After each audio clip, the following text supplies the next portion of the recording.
অষ্টম শ্রেণী কোষে দেখি 19 পেজ 191। আজকের ক্লাস চতুর্থ পাঠ কোষে দেখি 19 পেজ 191। চতুর্থ পাঠে শুরু হবে 11 নম্বর অঙ্ক থেকে। এখানে 11 নম্বর অঙ্কই রয়েছে আমার বাবার বর্তমান বয়স আমার বর্তমান বয়সের 7 গুণ। 10 বছর পরে বাবার বয়স আমার বয়সের 3 গুণ হবে। আমার ও বাবার বর্তমান বয়স লিখি। তাহলে 11 নম্বর অঙ্ক ধরি আমার বর্তমান বয়স সমান এক্স।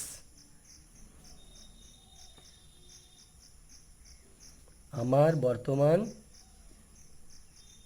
বয়স সমান এক্স। তাহলে বাবার বর্তমান বয়স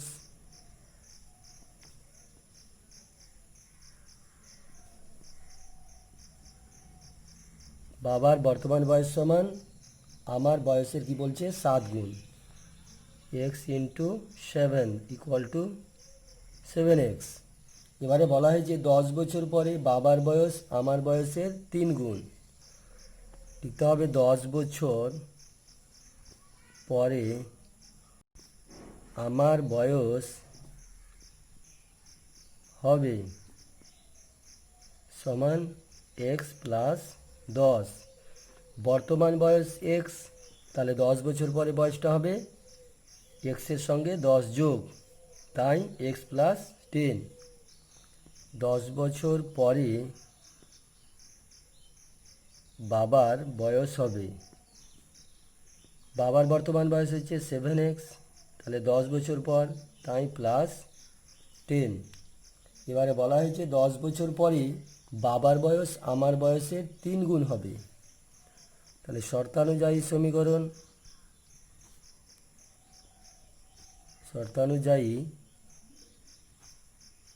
সমীকরণ 10 বছর পরে বাবার বয়স হবে আমার বয়সের 3 গুণ। তাই আমার যে বয়স আছে সেই বয়সটার সঙ্গে 3 দিয়ে গুণ। তাহলে x plus 10 into 3 equal to বাবার বয়স, তাহলে 7x প্লাস 10। এবারে সমাধান, তাহলে বা দিয়ে এক্সকে 3 দিয়ে গুণ হয়ে যাচ্ছে 3x, প্লাস 10কে 3 দিয়ে গুণ, 3 10 30 ইকুয়াল টু 7x প্লাস 10। এবারে এক্সওয়ালা পদগুলোকে একদিকে, তাহলে এইদিকে থাকছে 3x, সমানের ওপার থেকে নিয়ে আসছি প্লাস 7x, এপারে এসে হবে মাইনাস 7x ইকুয়াল টু 10 থেকে গেল প্লাস 30টাকে সমানের ওপারে নিয়ে যাচ্ছি, হচ্ছে মাইনাস 30। বা দিয়ে তাহলে এখানে মাইনাস 7x, এখানে রয়েছে প্লাস 3x, 7x থেকে প্লাস 3x বাদ, তাহলে হয়ে যাচ্ছে মাইনাস 4x ইকুয়াল টু, এখানে রয়েছে প্লাস 10, এখানে রয়েছে মাইনাস 30, তাহলে মাইনাস 30টা বড়, মাইনাস 30 থেকে প্লাস 10 বাদ, থাকছে মাইনাস 20। বা এক্স সমান, তাহলে থাকছে ওপরে মাইনাস 20, নিচে চলে আসছে মাইনাস 4। কাটাকুটি 4 দিয়ে 20কে কাটলে 4 5 20, এক্স নিচে এক্স উপরে কেটে দিতে পারবো, অতএব এক্স সমান হচ্ছে 5। এবারে এক্সের মান পেয়ে গেলাম। আমরা এক্স কাকে ধরেছি? আমার বর্তমান বয়স, তাহলে উত্তর হয়ে যাবে অতএব আমার বর্তমান বয়স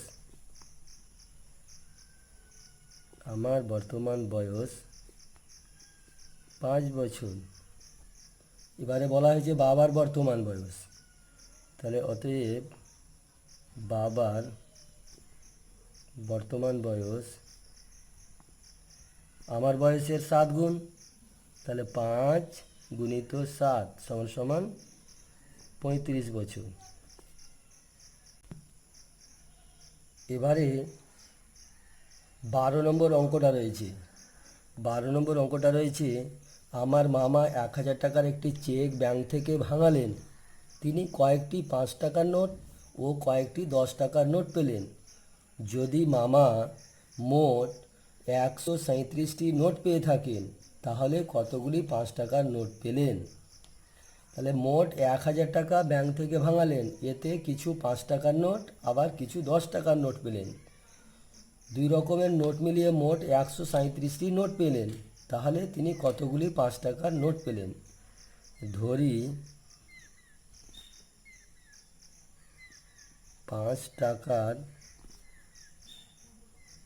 নোটের সংখ্যা সমান x। এবারে তাহলে 10 টাকার নোটের সংখ্যা, দুটো মিলিয়ে যেহেতু বলা হয়েছে নোটের সংখ্যা 137, তো 5 টাকা নোটের সংখ্যা হচ্ছে x, তাহলে 10 টাকার নোটের সংখ্যা হবে 137 মাইনাস x। এবারে আমরা যদি একটা 5 টাকার নোট ভাঙাই তাহলে হবে 5 টাকা, তাহলে এক্সটি 5 টাকার নোট ভাঙালে কত হবে? তাহলে 5 টাকার নোটের মোট টাকার পরিমাণ সমান, তাহলে 5 টাকার নোটের মোট টাকার পরিমাণ হবে, একটা 5 টাকার নোট ভাঙালে হলো 5 টাকা, তাহলে এক্সটি 5 টাকার নোট ভাঙাবো তো হবে 5 ইন্টু এক্স সমান 5x টাকা। এবারে 10 টাকার নোটের মোট টাকার পরিমাণ সমান, তাহলে 10 ইন্টু 137 মাইনাস এক্স।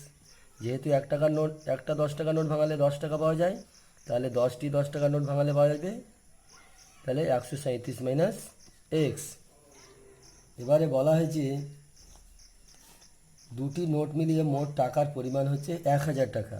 তাহলে আমরা লিখতে পারবো শর্তানুযায়ী সমীকরণ 5x plus 10 into 137 minus x equal to 1000 টাকা। এবারে সমাধান, বা দিয়ে 5x প্লাস 10 দিয়ে তাহলে দুটোকে গুণ, 10 দিয়ে 137 গুণ করলে 1370, প্লাসে মাইনাসে মাইনাস, 10 দিয়ে x গুণ করলে 10x ইকুয়াল টু 1000। বা তাহলে এক্সওয়ালা পদগুলো একদিকে রাখবো, 5x মাইনাস 10x, দুটোই এক্সওয়ালা পদ এপারে রয়েছে, সমান সমান তাহলে 1000, এখানে প্লাস 1370 রয়েছে, সমানের ওই পার নিয়ে গিয়ে হবে মাইনাস 1370। বা দিয়ে তাহলে এখানে minus 10x plus 5x, 10x মাইনাসটা বড়, তাহলে মাইনাস 10x থেকে প্লাস 5x বাদ থাকছে মাইনাস 5x ইকুয়াল টু, এখানে প্লাস 1000 মাইনাস 1370, তাহলে মাইনাসটা বড়, থাকছে মাইনাস 1370 থেকে 1000 বাদ 370। বা x সমান মাইনাস 370 বাই মাইনাস 5, তাহলে উপরে নিচে মাইনাস কেটে গেল, আগে 5 দিয়ে এবার কেটে দিতে পারবো, 5 দিয়ে কাটলে হচ্ছে 5 7 35, চলে আসলো 2, 20 হয়ে গেল, 4 5 20, অতএব x সমান হচ্ছে 74। তাহলে আমরা পাচ্ছি 5 টাকা নোটের সংখ্যা 74টি, যেহেতু আমরা x ধরেছি কাকে, 5 টাকা নোটের সংখ্যা, অতএব তাহলে কতগুলি 5 টাকার নোট পেলেন? তো উত্তরটা হয়ে যাবে তাহলে 74টি 5 টাকার নোট পেলেন। এবারে 13 নম্বর অঙ্কটা রয়েছে। 13 নম্বর অঙ্কতে রয়েছে, আমাদের গ্রামের সালেম চাচা সরকারি চাকরি থেকে অবসর গ্রহণ করার পর তার সঞ্চয়ের 1/2 দিয়ে একটি বাড়ি কেনেন। হঠাৎ বিপদে পড়ে তিনি বাড়িটি বিক্রি করে কেনা দামের 5% বেশি পান। যদি তিনি বাড়িটি 3450 টাকা দামে বিক্রি করতেন, তাহলে কেনা দামের উপর 8% বেশি পেতেন। তাহলে সালেম চাচা কত টাকায় বাড়িটি কিনেছিলেন এবং তার সঞ্চয় কত ছিল? তাহলে আমরা ধরে নেব সালেম চাচার সঞ্চয়ের পরিমাণ সমান x। ধরি সালেম চাচার সঞ্চয়ের পরিমাণ সমান x। সঞ্চয়ের পরিমাণটা এক্স। তাহলে এখানে বলা হয়েছে সঞ্চয়ের 1/2 দিয়ে বাড়ি ক্রয় করেছিলেন, তাহলে বাড়ি ক্রয় করেন বা করেছিলেন, বাড়ি ক্রয় করেছিলেন সঞ্চয়ের 1/2 দিয়ে, অর্থাৎ এক্স ইন্টু 1/2 সমান হয়েছে x/2। এবারে বলেছে হঠাৎ বিপদে পড়ে তিনি বাড়িটি বিক্রি করে কেনা দামের উপর 5% বেশি পান। তাহলে বাড়িটির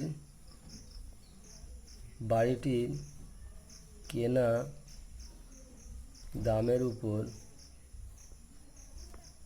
5% বেশি, বাড়িটির কেনা দাম ছিল x/2, এর উপরে 5% বেশি ইন্টু 5/100। আবার বলা হয়েছে কি যে যদি তিনি বাড়িটি 3450 টাকা বেশি দামে বিক্রি করতে পারতেন তাহলে কেনা দামের উপর 8% বেশি পেতেন। আবার বাড়িটি কেনা দামের উপর 8% বেশি সমান হবে x/2 গুণিত 8/100, যেহেতু 8% বেশি। তাহলে এটা হচ্ছে 3450 টাকা কম, এটা ওর থেকে 3450 টাকা বেশি। তাহলে আমরা লিখতে পারবো শর্তানুযায়ী সমীকরণ।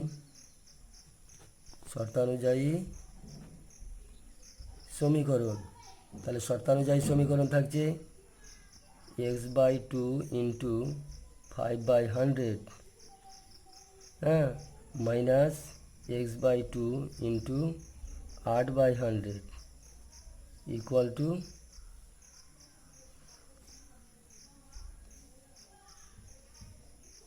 3450।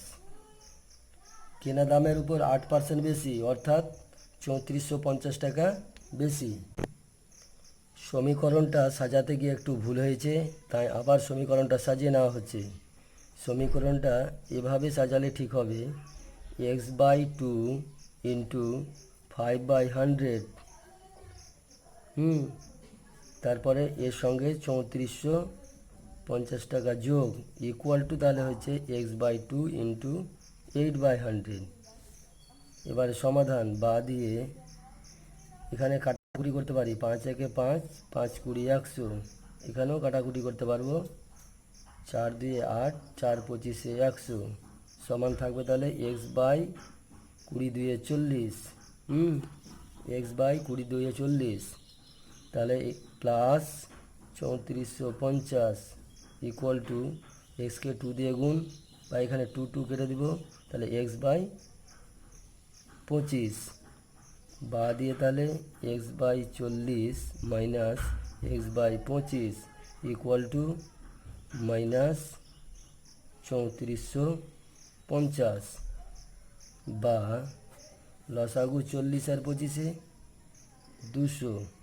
তাহলে 40কে 200 দিয়ে ভাগ করলে 5x মাইনাস 200কে 25 দিয়ে ভাগ করলে 8, 8কে x দিয়ে গুণ করলে 8x ইকুয়াল টু মাইনাস 3450 বা দিয়ে তাহলে মাইনাস 8x থেকে 5x বাদ, তাহলে থাকছে minus 3x/200 equal to minus 3450 বা দিয়ে বজ্রগুণ, তাহলে minus 3x equal to minus 3450 into 200 বা দিয়ে শুধু x equal to minus 3450 into 200 by minus 3, minus minus কেটে দিলাম, 3 দিয়ে তাহলে এটা কাটবে, 3 একে 3, 3 একে 3, এক চলে আসলো, 3 5 15 50। অতএব x সমান দাঁড়াবে 1150কে 2 দিয়ে গুণ, তাহলে 1 2 3, 3টা শূন্য আগে বসিয়ে দিলাম, তারপরে থাকছে 2কে 5 দিয়ে গুণ, 5 দিয়ে 10-এর শূন্য হাতে 1, 11 2 22 একে 23, তাহলে এক্সের মান হচ্ছে 2,30,000 টাকা। তাহলে তার সঞ্চয় কত ছিল? অতএব তার সঞ্চয় ছিল 2,30,000 টাকা। এবারে বলা হয়েছে সালেম চাচা কত টাকায় বাড়িটি কিনেছিলেন? সালেম চাচা বাড়িটি কিনেছিলেন সমান সমান 2,30,000 ইন্টু 1/2 অংশ দিয়ে বাড়ি কিনেছিলেন। তাহলে 1/2 দিয়ে কাটাকাটি, 2 দিয়ে এটাকে কাটবো, 2 1 2, 2 1 2, 1 চলে আসলো, 5 2 10, 3টা 0 সমান 1 1 5 3টা 0 টাকা, অর্থাৎ 1,15,000 টাকা।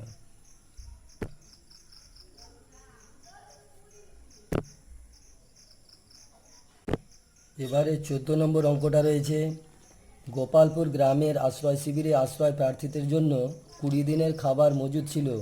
7 দিন পরে আরও 100 জন আশ্রয় প্রার্থী সেই শিবিরে আশ্রয় নিলে 11 দিনের মাথায় সব খাবার শেষ হয়ে যায়। তাহলে প্রথমে কতজন আশ্রয় প্রার্থী ছিল?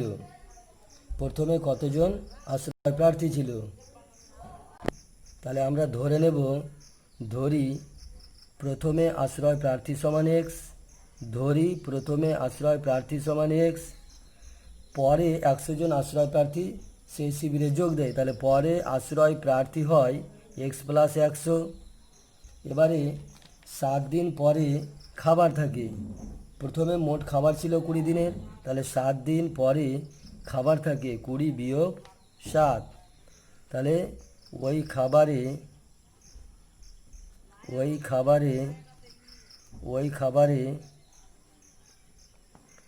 খাবারের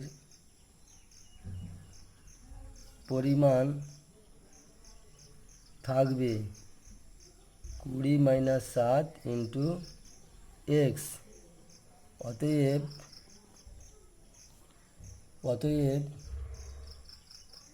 x + 100 জনের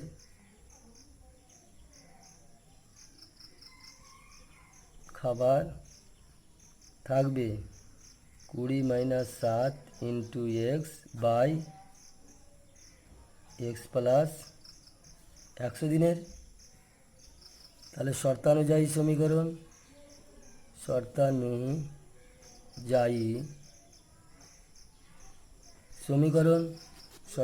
তাহলে সমীকরণ থাকছে 20 - 7 into x by x + 100 equal to 11 দিন। বা দিয়ে তাহলে সমাধান, উপরে আমরা গুণ করব, 20কে x দিয়ে গুণ 20x মাইনাস 7কে x দিয়ে গুণ 7x by x + 100 equal to 11। বা দিয়ে তাহলে বজ্রগুণ, 11 নিচে 1 রয়েছে, তাহলে 1 দিয়ে কোণাগুণ, তাহলে থাকছে 20x minus 7x equal to এক্সকে 11 দিয়ে গুণ 11x প্লাস 100কে 11 দিয়ে গুণ 1100। বা দিয়ে তাহলে এক্সওয়ালা পদগুলোকে একদিকে নিব, 20x minus 7x plus 11x আছে, তাহলে হয়ে যাবে মাইনাস 11x সমান সমান 1100। বা দিয়ে তাহলে 7 আর 11, তাহলে 18x মাইনাস 18x হচ্ছে, আর এখানে হচ্ছে 20x থেকে মাইনাস 18x বাদ থাকছে 2x ইকুয়াল টু 1100। বা x সমান 1100/2 কাটাকুটি, 5 2 10, 1 চলে আসলো, 5 2 10 0। অতএব x সমান 550। তাহলে এবারে উত্তর চেয়েছে প্রথমে কতজন আশ্রয় প্রার্থী ছিল। অতএব প্রথমে 550 জন আশ্রয় প্রার্থী ছিল।